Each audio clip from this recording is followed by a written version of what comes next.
fight, you gotta get that Estes out of the way. Both teams also love the side lane skill, side lane marksmen that don't necessarily need to skill, like Brody as well as the Clint. This might be the point of contention between these two teams, and knowing that Season will have the 2-pick option after the first pick from Red Canids, maybe they will reveal the Clint already afterwards. With the ban on the Eve, this also signals Season to kind of ban out the Farsa as well, so that there will be no trade-offs when it comes to this artillery mages. I'm really curious on how this gold lane is going to go, because Upatizi was making sure that he was winning a lot of his matchups there in Group A. But see you soon. Even from Rune's perspective, you can see that he is willing to go toe-to-toe with some of the best in their own group. So we'll see how that pans out. I'm guessing that the gold laners are going to be come up within second rotation. We'll just have to wait and see here. 20 more seconds for see you soon. Is there anything that they should take into consideration against the Red Canids? Maybe the Paquito, as it's always a hero you don't want to give to the first pick team. And it should be Brody. So Brody, we talked about this, a very important hero for the Red Canids. It's their matchup against the Clint, which kind of tells me See You Soon would love to get that Beatrix or that Clint in their rotation. For Red Canids, the Paquito is available, but I also see them pick up the Matilda, the first pick notice. So with the first pick for Red Canids, maybe those are the heroes that they can consider. Personally, I think Beatrix is kind of good in this position. Very good, especially considering the Red Canids. Alright! Scratch the Beatrix, scratch the Clint, scratch everything you know, because the first pick Aldous will come and go. Red Canids, what is this? 33% win rate. Blacklist lost on this Aldous as I stare you right in the eye as well. You uncomfortable, Wolf? Oh, yeah, dude. I mean, come on. Let it be known that Mirko likes to stare people in the eye as he wants to flex his, his wins from his team. But Aldous, okay, this is a pick that Red Canids played, but also this is a pick that See You Soon wants to play as well. They weren't successful in playing the Aldous, but Red Canids knows that this will be the main point of contention between these two teams. It makes sense against both of these heroes. We're talking about both the Farsa and the Beatrix. They suffer from the burst down from the Aldous, but in the early stages that can provide that long range reach that you're looking for See You Soon, as well as big damage in team fights. I'm getting this odd feeling whether or not this might go into the gold lane or is this going to go into the jungle. We'll see here, because most of the time for the Red Canids, at least within this rotation, they will start looking for the matchups in the gold lane. We might see a Clint pop up here, but I'm curious to see how Frost is going to handle now that they don't have the Farsa, or do they want to get something else? You know, the Aldous can go to the jungle. This is a very good flex pick for the side of Red Canids, and there you go. The Clint will come through as well as the Kagura. So what they want to do with this composition is, for now, it looks like they want to do a kind of a dive, right? With Aldous jumping in, it is going to be really good, considering, again, you're going up against a Farsa. That is the pick that I wanted to speak on. Why pick the Farsa so early, considering that you are already against the Aldous? Exactly. So I guess the real answer is that they don't want to get the Farsa to the Red Canid side because they badly want that Beatrix on their side. Curious to see what they pair this up with. They need to have a frontliner for See You Soon. Maybe somewhere along the lines of Lolita even, but of course, obviously, Lolita might not be the first choice for See You Soon. Something along the lines of Esmeralda or maybe the Matilda, so that at least they will have a playmaker in front of this Aldous.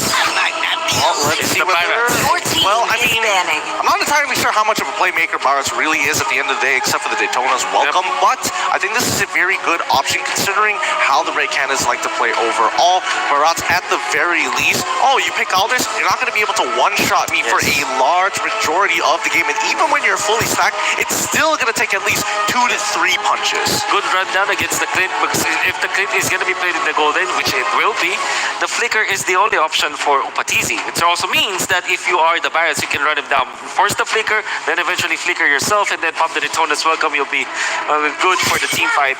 And it's also good combination with both Beatrix and the Farsa. Two heroes that loves their opponents their targets to be locked down. And obviously with the Daytona's welcome, that's a great coverage for See You Soon. Yeah, what I really like about See You Soon's draft right now is the bans coming in from them. They take away the Angela instantly. They know that Luna likes to play the Angela. He likes to play the Angela. He's played it. He's played the Raphael as well. And this is very good for the Angela to come up. It is the Aldous. So Red Canids will take that Paquito away. And that is really surprising. Paquito wasn't picked up by both sides in that first phase. They really want the begins out. I think you mentioned about the Rafaela. This should be an easy ban for See You Soon. It's one of the comfort picks for Red Canids. It makes sense to help the Clint out as well as the Aldous, and also good combination with the Kagura. So I think that in terms of playmaking potential, this Rafaela is gonna be. Your team is banning. Yep, you called it, Wolf. You called it. It's going to be targeting Luna here, but this does mean that these Chanter-style mages are still the last one left. But till then, I think Red Canada should ban this out, especially since they have an Aldous composition. In a lot of these situations, it's either a make it or break it. Can you get that guiding winds perfectly timed to save your teammate from a soul contract here?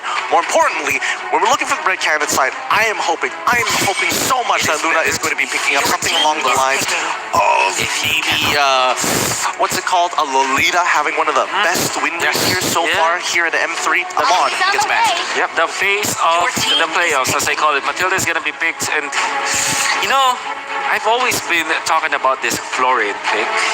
This might be the game at least, that it will be popped out. It has good combination with the Aldous, Mickelson, and is this it? No, it's not. It's a Lolita, of course. The face of the playoffs. Yeah, 72% win rate. It speaks for itself, man. It's been picked up 11 times. This has been one of the most successful heroes here at M3. Red Canids. Yeah, Red Canids really flourish when you have the hard tanks in the roam roll for Luna, and I think we're thinking the same way, right? Yes. This is perfect. Exactly. And now Karina to round it off right now. You have the kill pressure now. You have the late game with the Aldous and the Clint. I really like this strat. One thing that they are kind of lacking compared to Sisun is that range, but they can make do with the Clint, right? So let's see. Sisun now to round it off. What do they need for going up against this composition? Because it's looking tough. That is a curious pick. It does mean that this Aldous will be going towards the EXP lane. Yeah, and you don't see that very often here because there's a lot of bad matchups for Aldous in EXP. Let them the Pirates. Yeah, I mean, the Browns could go in there as well, and See You Soon could change up what their jungle option is right here, right now, if they wanted to. That's why Browns and these flex picks are so important when it comes down to the draft. Last 6 seconds here, See You Soon to complete their lineups. Is it going to be Browns going into the jungle? It's the export. It's the Optimum Pride, though. You know it. Hopefully it's the Bumblebee skin. That's what we're hoping for. That's what I'm hoping for. That's why I did the line. If I don't get the Bumblebee skin, I'm gonna be pretty pissed. You're gonna be a sad boy. I'm gonna be staring us down for the rest of the game. Yeah, like he's staring on over to See You Soon from the caster stand. Look at him go. Look at him do it.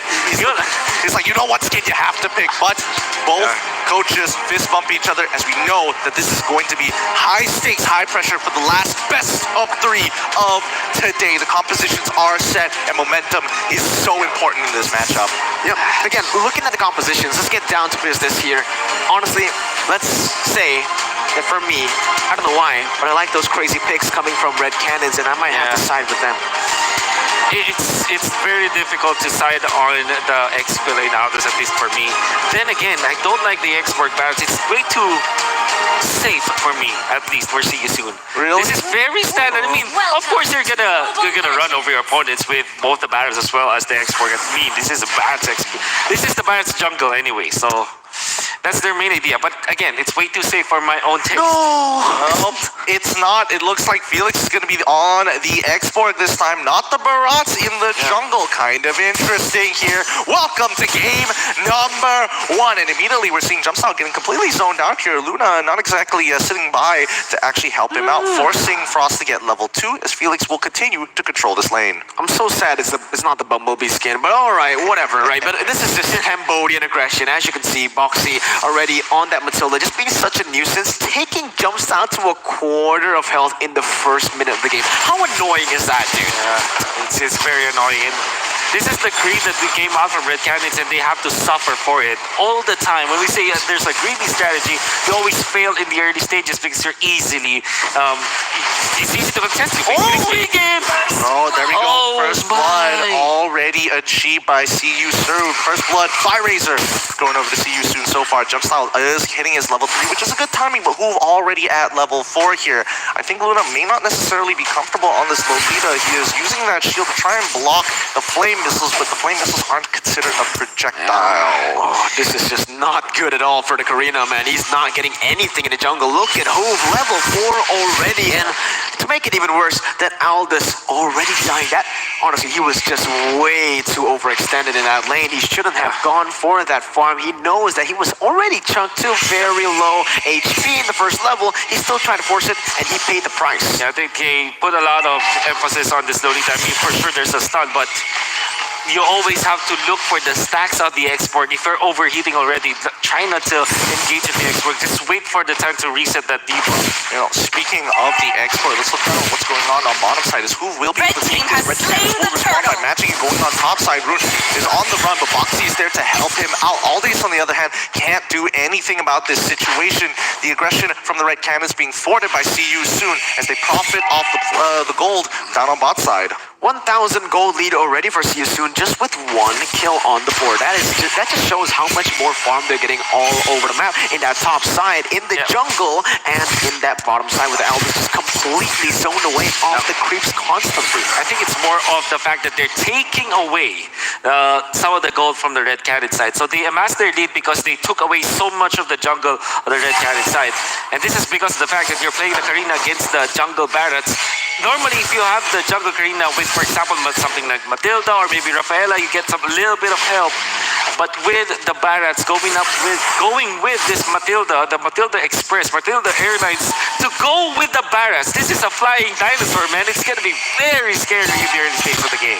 Yeah, I mean, he's going to be zooming through the sky here, but you can tell that Siusu wants to make sure that Rune is going to have a good time up here, making sure that he doesn't get dove, because he knows that X-Borg is generally going to be okay as long as they have that Firaga armor. Yeah. Speaking of which, you know, they've set up quite an ambush here, and I think, you know, Red Canids do see this coming. Yeah, they do see it coming. Interestingly, this Kagura went for the execute, knowing that there are a lot of tanky heroes, but... Yep, they've already engaged here. The Airlines is up and going. Upatizi gets hit by the Circling Eagle so far, but the Red Canids may look for the counter engagement here. It's going to be a 4v3 situation, but again, we're not seeing it happen just yet. They zone them off, and again, they're playing at such a very slow tempo. Wait, Ember hiding in Pixel Brush here. Jump style. Gets stunned, and now he's in a lot of trouble getting hit by a feathered airstrike completely at 1 HP. Ember, he wants it, but he's going to back away, seeing that the regeneration is already being used.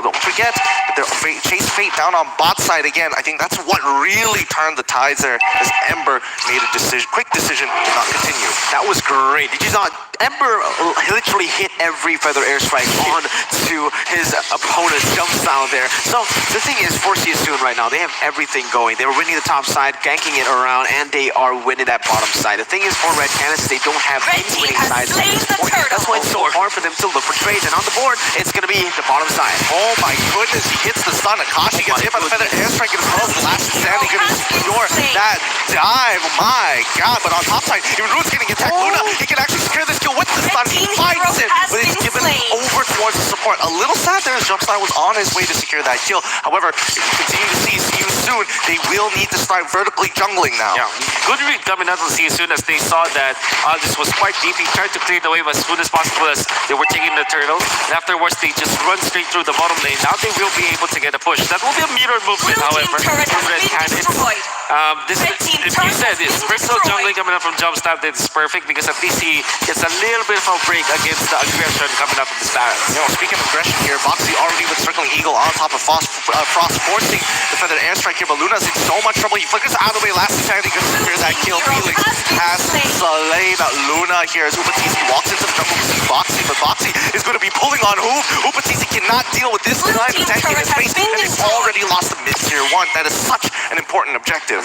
Very important objective, and CU really love that. Now, Felix is actually quite low, but then again, we can regain his Firaga armor. So he also has the Lethal Wonder, so he's going to be completely safe in that. Now, the right train of CU is not going to stop here. Beautiful how CU is chaining these objectives together. They go for the turtle, they rotate to the mid lane, able to get that zoning into the enemy jungle, and instantly rotate to the top side. They're getting everything done, and nothing is being done by the side of Red Canids. And now, that's his welcome. Jonas welcomes rocket into the door. Luna losing so much AP there, but Frost unfortunately with his positioning his umbrella. But now in the middle of that fight, Jumpstyle tries to make something happen here. A double kill coming in from Movie. He's just way too strong. They Red do team find hero an initial has kill as been Uber slain. He takes out Boxy, who is zoning off the rest of the red Canids. 2-5 is the current kill score, and so you soon have full control over Turtle side. That is just a really, really good engage. Again, soon mechanically, they are gods, dude. And finally, we can see the prime version of this team on stage. You saw, they know Red their team outer has limits. slain Move the turtle. went in so aggressive with Boxy. They didn't even care, and now the airstrike has been popped. They're gonna go in and zone the enemy members from that tier 2. The fright trade Blue again team for turret CSU. has They been have like destroyed. Barretts. Very strong when it comes to invading, very strong when it comes to taking objectives as well. To the point where they already got 3 turtles, and in 100 seconds we'll get a 4th turtle.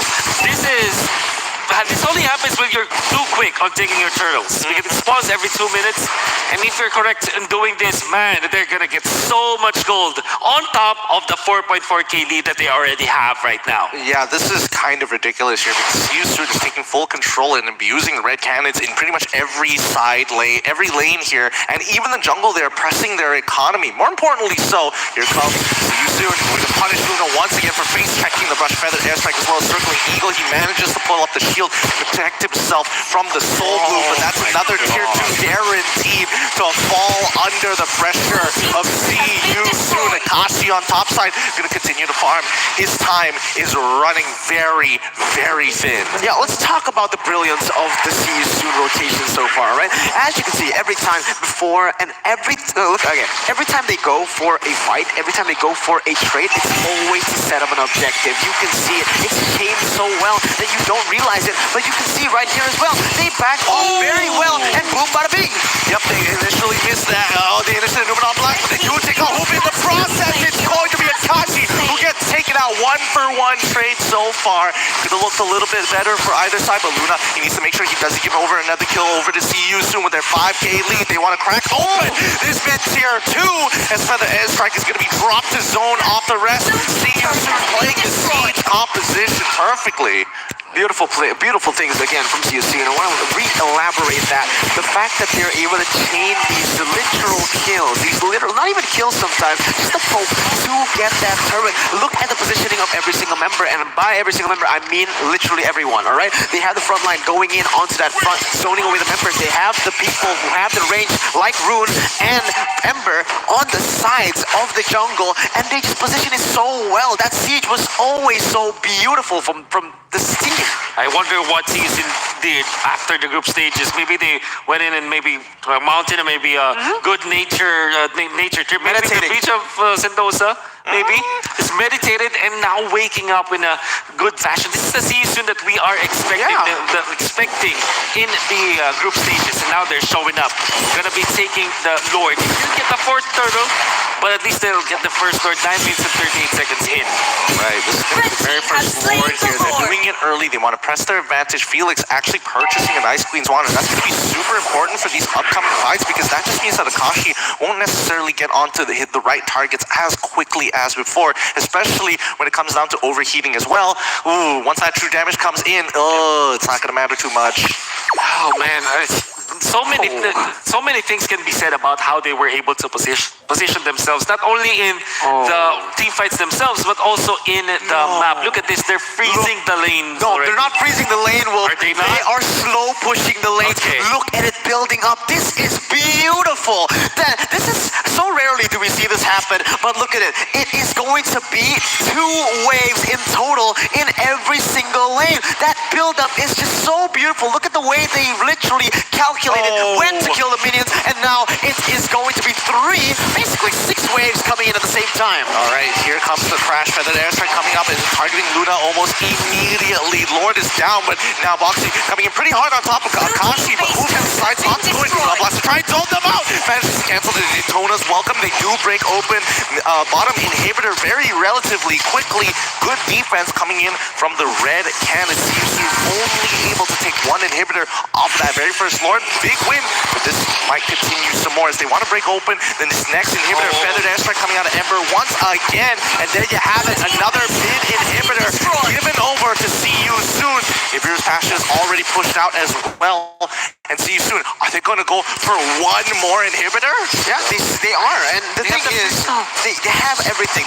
There, they did it with the 3-lane push, basically spending all the resources from Red Canids, and now 2 inhibitor turrets down, 8 turrets to 1. And look at the stats line, right? It is just literally disgusting for See You Soon. 8,000 gold lead in the 11 minutes, and there you go. Inhibitor turret number 3 is going to be targeted. Yep, here comes Feathered Airstrike, same exact thing all over again, but UPaTizi is going to be the target here so far. Matilda taking out Flint at the same time. Ember is going to get attacked here, but so far Jumpstyle is already taken out Rune at the same time. Kashi finally fires the initiation on Ember here, but Frost is coming in with the Yin Yang overturn. It's going to be enough to get the rest to See You Soon out of their Boxy saves. Whose life? Oh, that looked so bad for a second there, Wolf and Gideon. That might have been the one straight push if they were able to wipe out See You Soon. But again, let's just slow down a bit, all right? Because this game, 12 minutes in, 2 inhibitor turrets already taken down. Let's take a look at the items where Thunderbelt has already been built up by who? We're going to see the replay, and you have to look at both Luna as well as UPaTizi, because UPaTizi was the main target for the side of See You Soon. They were able to get it, but Luna was able to stop the aggression coming out from See You Soon, and also peeled away that Beatrix so that Jumpstyle will get the jump onto that Beatrix. Then Akashi eventually gets a kill, but look at this beautiful guiding wind play using the Cyclone Eye as well. Makes so much distance between Hoof and the members of Red Canids. This flying dinosaur plays are really amazing to watch. A treat to watch. Then again, See You Soon. They didn't get all the inhibitors, but you have to give it to them. This is just 12 minutes into this game. Yep, they've already got a 6K goal lead, but Exactly. 12 minutes moving on into 13. Oh, no. Akashi is so out of position here. There's nothing much he can do.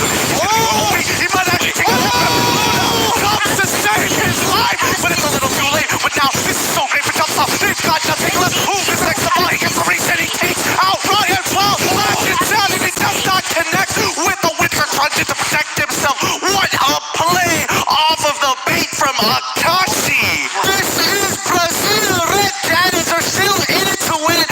What was that? It was an 8,000 gold lead for See You Soon. Now only down to 3,000. Akashi, I don't know if that was by accident, but beautiful bait. He did the damage while he was taking so much damage as well. He did everything he can, and he dealt that on an important hero, which was Hoof. And Jumpstyle, what he had to do was to go into there. Luna was also trying to save his teammates, wasn't successful in the weak zone, but they still won the fight nonetheless. And now they're taking the Lord. Is this good though? Yeah, this is great. We're seeing Circling Eagle getting on towards Frost, actually. Boxy now taking a bunch of that damage, allowing Jumpstyle to completely destroy him. However, Frost goes down to the Feathered Airstrike. Here it comes. Akashi taking one shot at Ember in the process here. He's online. And Luna with the Numina Blast slow down their aggression. Rune quickly going on to Menace Range. Luna goes down to Menace Range, unfortunately, as now Rune will chase down Akashi in that 1v1 as UPaTizi. He's trying to make this space he needs to make it.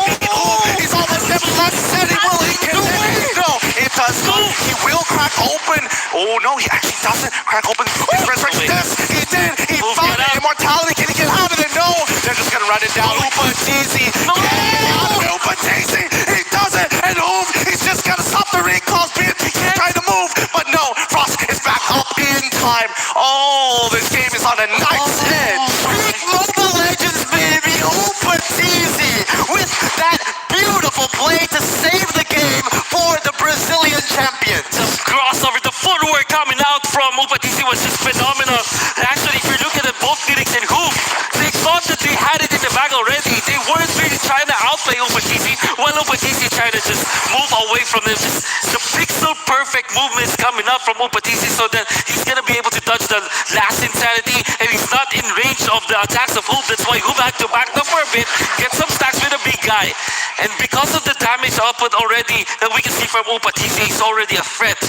And look at this, 1.1k gold only left for See You Soon. Remember the keys to victory: target or shut down UPaTizi. Now that he hasn't been, it is going to be See You Soon going in for the Lord. Yep, they are rushing this Lord as quickly as possible. Sure, but Bear's Passion is already out. UPaTizi walks out on him. Seal's coming home. Numina Blast. He's going to flicker. Luna finds one, and now Felix is in so much trouble after taking a overturn, allowing Jumpstyle now to find the first initial kill. Frost also getting his Holy Crystal. This might be bad here as now the Red Canids on the aggressive side, looking for that tier 2, but Ember is going to be dropping over that feathered airstrike. And finally, things calm down. See you soon. Have an opportunity to push against the Red Canids with a Luminous Lord. They did have the Luminous Lord, but this will be easily cleared out. Upatisi is already in the mid lane.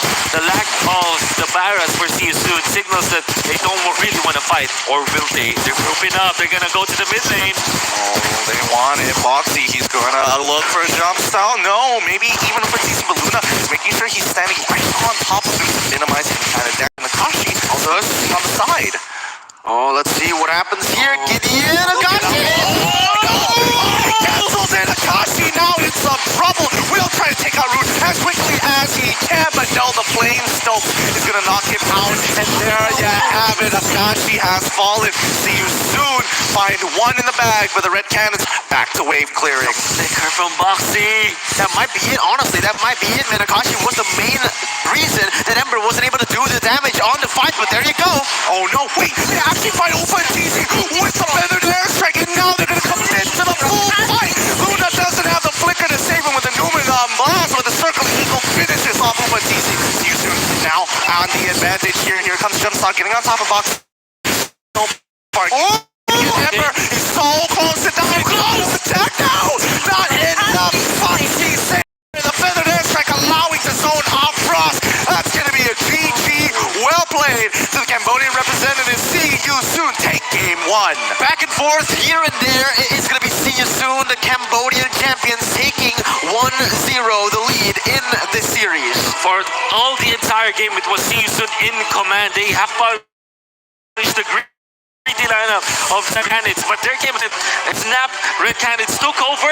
They were just leaning on just emotions, and now they were able to just make this game last for long. But that last play, unfortunately, the flicker from Boxy to catch Akashi is at the tip of his recall. Then eventually finding Upatisi. My God, this game is just raw emotions and raw gameplay from all of the Mobile Legends players.